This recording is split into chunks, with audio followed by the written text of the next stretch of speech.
Go. Hello guys, tignan natin yung ano sa Tagalog nun, yung naluom na dragon fruit.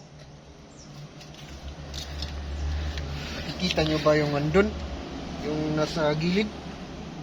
May naluom na oh.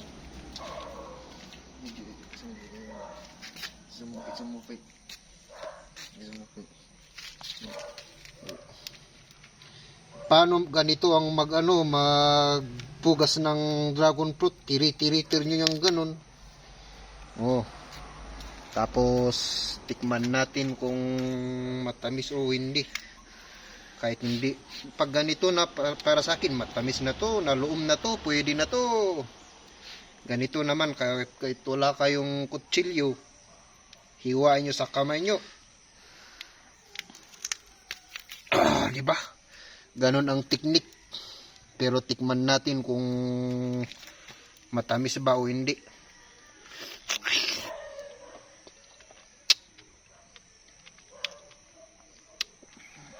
Saglit, dip. Saglit lang, isa pa.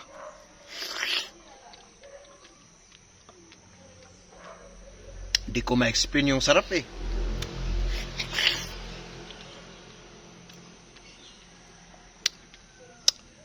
Hindi ko talaga malasan, pero napapakain tayo. Ganito siguro yung kasarap ng dragon fruit.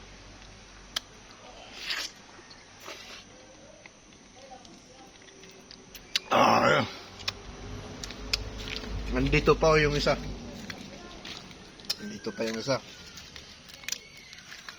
Pero reserva natin to, hayan muna natin. Okay.